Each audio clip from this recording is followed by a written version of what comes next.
Greetings, ladies and gentlemen, and welcome to this latest edition of Tales from Outer Space, where I take stories from across the internet and read them for your entertainment. This particular story is called The Cleaner, written by In Yellow Clad. Tiberius Terminal was under assault. The consortium-owned and operated space station was a hub of commerce and civilian transportation. It was a marvelous, if now technically obsolete, marvel of engineering and ingenuity, though overshadowed by humanity's contributions to space station designs over 100 years ago.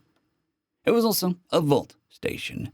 Now, what this means is that buried deep within the bowels of the station, behind thick armor plating and sensor-scrambling fields of energy, was a vault. What is in this vault, you might ask? Well, that could be anything. Money, munitions, VIPs, or anything, really. This particular vault was money and something far more valuable: information. Technical blueprints for weapons, ships, infrastructure. It was all there. Of course, now you might be asking why such vaults exist in the first place. Why wouldn't trade secrets be kept on some barren moon or on a military complex on their homeworld of origin? It's a very good question. The answer is simple. It's mostly all useless junk. The real juicy stuff is kept elsewhere. The documents and other valuables are the most mundane things you could have asked for. Still valuable, yes, but they just take up space that could otherwise be used for something more important. Hence why they're scattered out amongst those vault stations and protected by some very lethal systems. Systems which don't get the tender love and care they deserve, sadly. Still, now and then something slips through the cracks. Something truly valuable, powerful, or damning gets placed with the junk, like it did here at Tiberius Terminal, which was now the object of the Centrani Synchronicity's attention.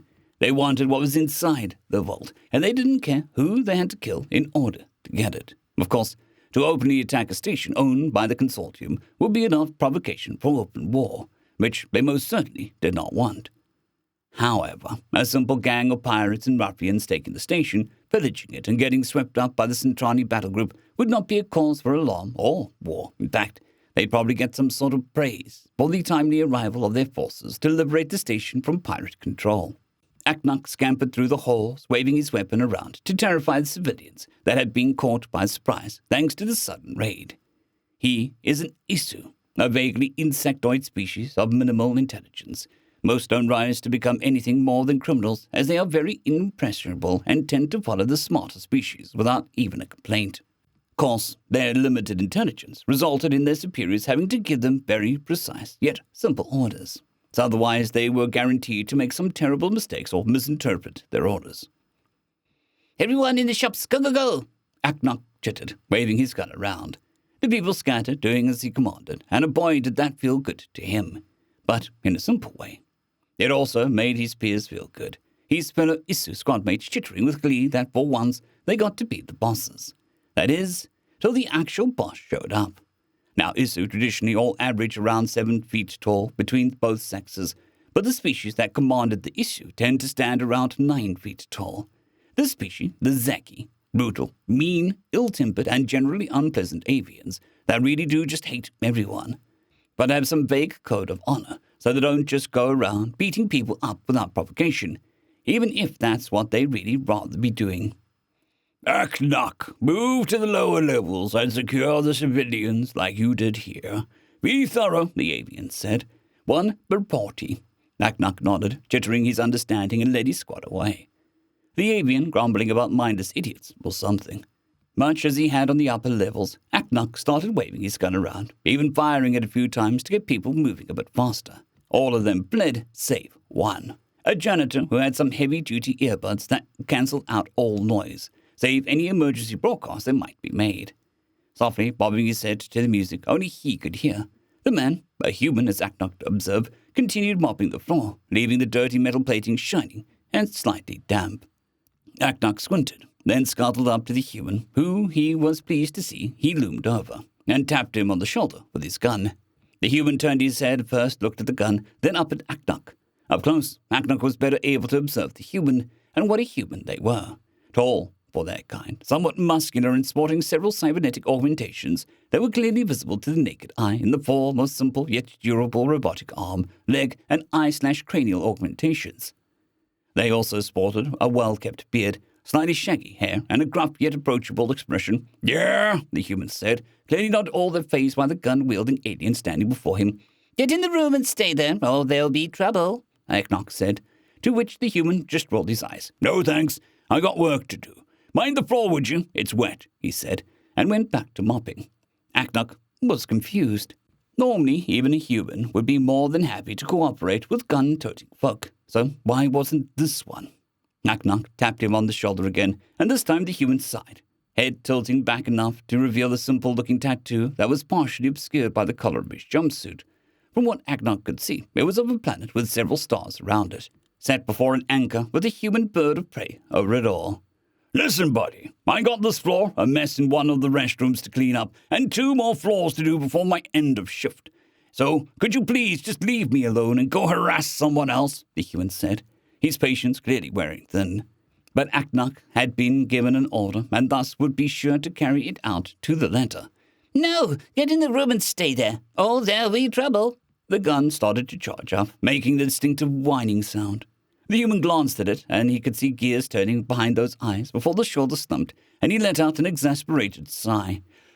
Fine, have it your way. Just don't scuff up my floors," the human said, placing the mop back in its bucket, and started for what appeared to be a janitor's closet. That would be good enough to place to secure him, Aknok thought, even as he scuttled through the freshly mopped area without a second thought. He detected a soft yet sharp inhalation of air from the human, and a sense that perhaps he made some mistake settled over him. But Aknok remembered that he was the one in control of the station, therefore he shouldn't be worried about it. He should have been worried about it. Securing the human in the closet, he made sure to lock the door behind him and went off to clear the rest of the floor. Little did he know, he just locked a very dangerous man in a room full of very dangerous chemicals. See, the station would hire just about anyone so long as they were not a felon. And former Republic Marine Major Morgan Suarez was most certainly not a felon. In fact, he was a highly decorated officer who had been discharged for medical reasons after being wounded in battle, hence the cybernetics. He also held doctorates in chemistry and engineering, and, well, he'd just been locked in a room that was like a personal armory. He had also been having the worst few months of his life, not including the incident that gave him his augmentations. His wife had left him, managed to take most of his savings and his dog in the divorce proceedings because she was a greedy sort. And now this. This was the straw that broke the camel's back, so to speak. Not only was he now locked in a closet, but the floor he'd just barely finished cleaning was dirty again, thanks to some criminal blockhead, and he'd finally had enough.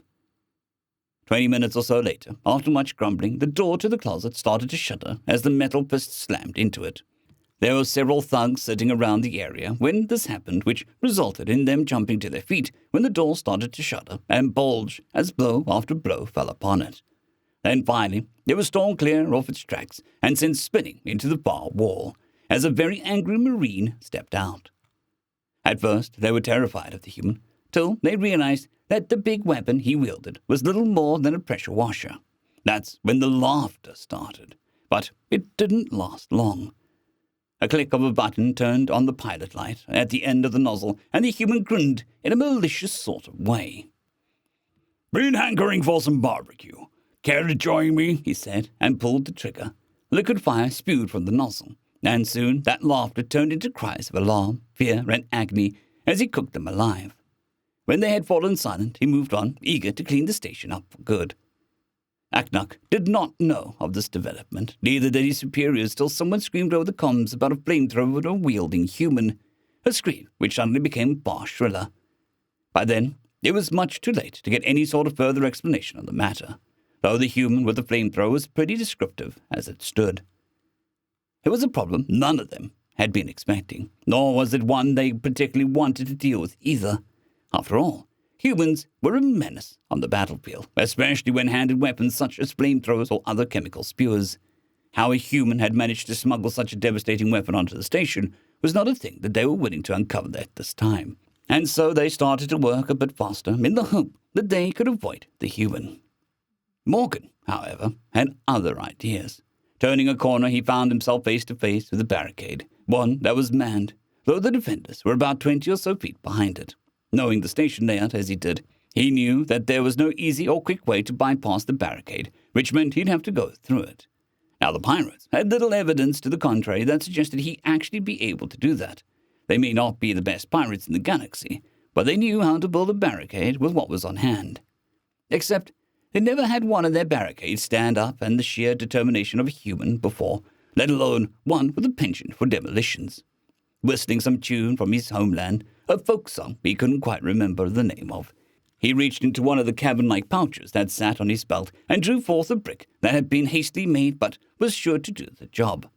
Of course, an average brick wouldn't do anything to a barricade, but this was a special sort of brick, a spicy brick, as the Galaxy Net would say. Still whistling, he pressed the brick against the barricade and carefully stuck a few wires into it, which were linked to a small receiver he had managed to fashion during his brief incarceration in the closet. He was just about to walk away when he stopped, turned back and squinted at the brick before adding in another one and linking that to the same receiver. "Gotta be sure," he muttered and strolled back down the hallway, turning the corner and leaning back against the wall as he pulled out the detonator. He paused when he saw some curious faces peering through the nearby windows. Smiling and waving, he mimed covering his ears, and when that out-of-habit yelled for anyone else to hear, "Fire in the hole!" Now, the pirates behind the barricade had a not-so-clear line of sight on him, as he had set up this bomb-made explosives, so they didn't know what exactly he was doing till it was far too late to stop him.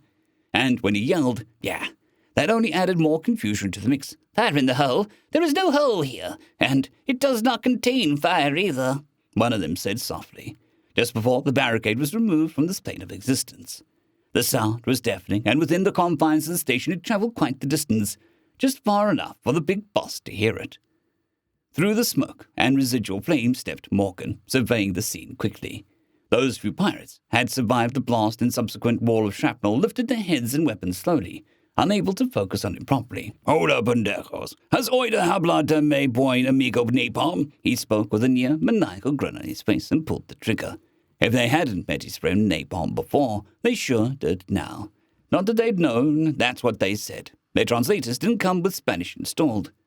2 hours later, he had methodically worked his way deeper into the station, using one trick or another to get the upper hand in any encounter. But Porty was starting to sweat, or would have, if that was a thing his species could do. The human was seemingly unstoppable. His men were reporting that they had thrown down nearly everything save for the ship cannon at him, and he just wouldn't go down. Of course, this was an exaggeration. He hadn't actually been hit by a single shot from any of the pirates yet, because of their piss-poor aim. The whistling as they roasted pirate after pirate didn't help morale either, and pretty quickly the scum was starting to rout. And then the comms went dead. Nobody dared speak lest the human find them simply with their hearing. Progress on the breaking into the vault halted entirely, and the remaining pirates waited with their weapons trained on the only door in the secret part of the station. The door, which was firmly locked, yet with a grinding, twisting sound of metal being deformed, started to open. "Open fire!" the party squawked shrilly, and the assembled pirates opened fire with everything they had, mostly hitting the wall around the door in their panic. Though as the human stepped through and pulled the trigger, a few shots actually managed to hit him. They did little against his jumpsuit, which was rated for high energy. Plus, the pirates were using wildly outdated tech. A more modern weapon could have easily done considerable harm to him. Alas, all these weapons did was leave the fabric and leather slightly discolored, though the impacts were sure to leave him bruised. Their suits and clothes, however, were not rated for napalm, which was liberally applied to their entire bodies. Aknuk wisely ducked and stuffed himself into a cramped container, while Porty managed to get a good shot on the weapon the human carried, snagging the barrel and eliciting a curse from the human, who quickly shrugged off the bulky contraption and tossed it towards the few remaining pirates. He ducked and grabbed a fallen weapon, slipping behind a crate and waited for the modified pressure washer to slide to a stop before he took aim and fired. The tank ruptured, and what little napalm was left ignited, smashing over the last pirate save Porty, who stood shaking in fear. The fire suppression systems finally kicked in, something to look into later, as the delay was atrocious. As the fire suppression systems dealt with the napalm, Morgan stood and moved in on Porty, who continued to quake in fear, even as the far smaller human got up to his face. "You got a lot of nerve coming here and fucking with my station. You know that what the fuck?" Morgan reclaimed as Porty resorted to a flurry of swift and highly dishonorable pecking in an attempt to get the human out of his face. The sudden attack came to an equally sudden stop as he found himself suddenly staring at the wall, and a great weight was settled right on his back as the human sat on him and rifled through his pockets. "That was very rude. You're a rude bird. You're lucky I'm not hungry, otherwise I might have made a meal out of you," the human muttered, finding the contract from the centrale and whistling softly. "You're also a very stupid bird, it seems. Should have left this on your ship. Ah, well, sucks to be you. I'm certain the consortium is going to want to love having a talk with you later." Hours later, as consortium peacekeeping ships began to warp in from all angles, the Celtrani began to consider the possibility that their pirates had failed in their mission, and it was perhaps time to turn tail and run. However, a consortium interdictor promptly warped in near the station and prevented any FTL escape. In the weeks to come, the Celtrani were on the receiving end of some very nasty sanctions. Thanks to their plot, the consortium Marines who boarded the station marveled at the level of destruction that had taken place, and when they finally followed the trail to the vault, they found Morgan still sitting on the pirate boss, a shivering Aknok nearby who had eyes only for the very dangerous human in their midst. After a fairly quick debriefing, Morgan was released, only to be swarmed by reporters who asked all sorts of questions which he decided not to answer. However, there was one question that finally got him to say something that wasn't a grunt. "How do you feel knowing that you will be famous after this incident?" one reporter asked a shapely Keo woman. Well, a shapelier than average Keo, as she belonged to a species that was the typical extra hot alien lady types. Morgan paused, looked at her in the eye, and gave an honest answer. "Screw the fame and glory. I just want a raise." End of story.